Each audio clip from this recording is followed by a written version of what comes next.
And welcome back to the Northeast Florida surf fishing forecast for June 4th through the 6th. This video was shot June 3rd in between rain showers near the Jack's Beach Pier. As you can see, the clean water is gone.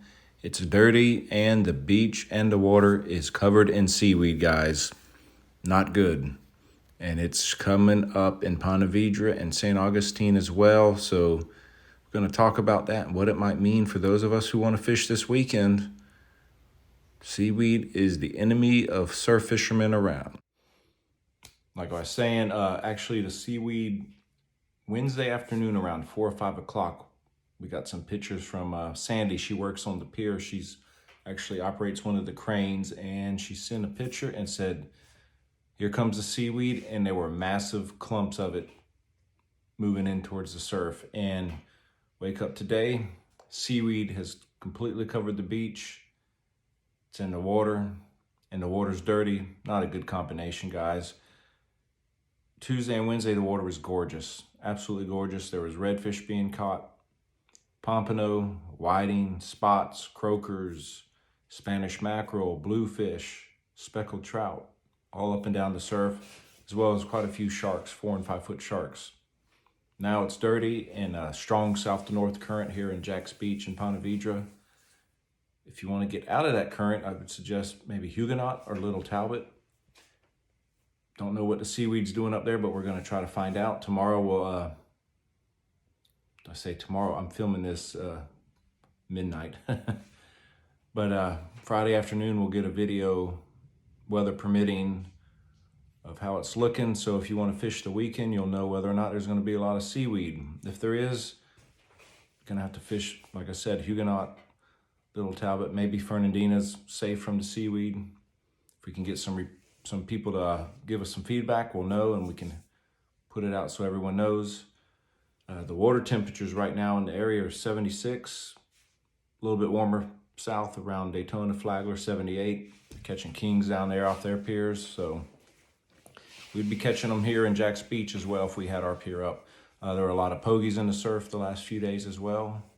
A lot of big sailcats and bluefish following these pogies too from the people that I talked to. The big jacks are around, cruising the surf, eating these pogies. They'll hit live pogie, they'll hit a spot, they'll hit a croaker, they'll hit lures, big spoons and whatnot. And it is what it is, man. The seaweed is really, it ranks up there on the scale of 1 to 10 of bad things as a 10, because you can have really good water, you throw it out, Sputniks, doesn't matter, that seaweed gets on that line, and you'll just see the line start to bow, and then the Sputnik gets pulled out, and man, it can become such a mess, such a mess. And in fact, the next 3 days, the wind is gonna be southeast, east-southeast pretty much the next 3 days, between 10 and 20 miles an hour. So all that seaweed that has been coming up from the southeast will continue to head this way, guys. So I don't know what to expect this weekend. Maybe for some miracle it'll just disappear, but I don't think that's going to happen. But if you don't go to the beach and you still want to fish, the river is really going off right now. Trout, reds, and quite a few flounder are showing up. You know, if you're looking for the flounder, you need to find structure, rocks. If you can find an area where there's rocks that leads into a real sandy area, those flounder like to sit in that sand and blend in, and then ambush their prey as they come around these rocks or pylons or whatever. Good eating too. But you remember the new limit's 5 per person, 14 inches and over. So don't be thinking of the old limits and keeping a 13 incher. That'll ruin your day in a hurry. Plenty of sand fleas still. If the seaweed's there, just go catch some sand fleas. I guess you can freeze some, blanch them and freeze them, or salt them, like we showed you during the winter using the kosher salt, and then you have fleas. But honestly, I won't be freezing any fleas for the next few months, because usually there's no need to, and they're very thick right now, especially in Ponte Vedra. When I was there Tuesday afternoon, it just one school after another, and these are massive schools. One scoop, you know, you're getting 20, 30 sand fleas a scoop. It's enough to fish for a while, especially when the whiting are biting, man. You can load up. That's all I got. Hope everyone has a great weekend. Get out there and catch some fish.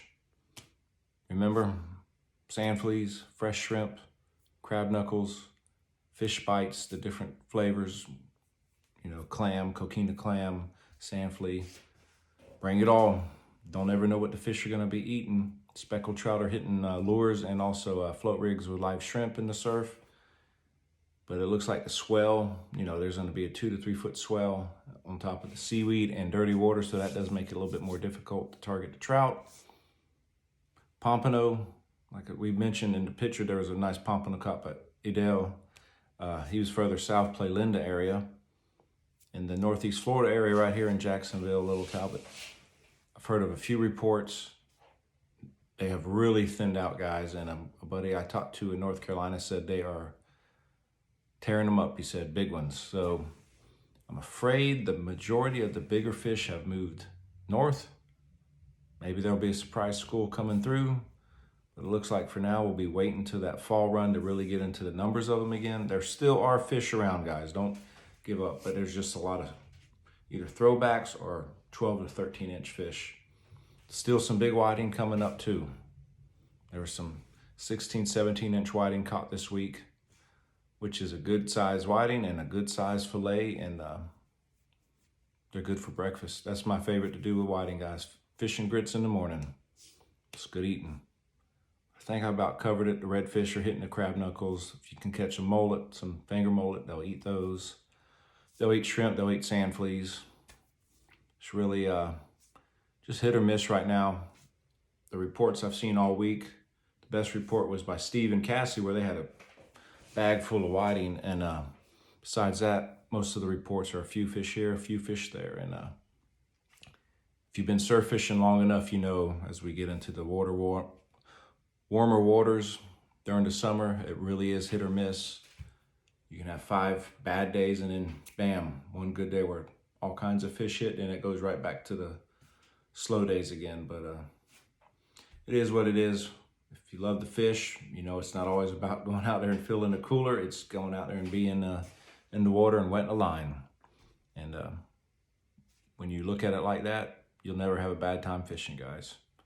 So hope everyone has a great weekend. Remember June 6th, 1944, D-Day, which freed the rest of Europe started the freeing of Europe from Germany oppression. Don't forget, June 6th, that's Sunday. If you see a veteran, thank him for it. If there's a lot of them are no longer with us, but June 6th, guys.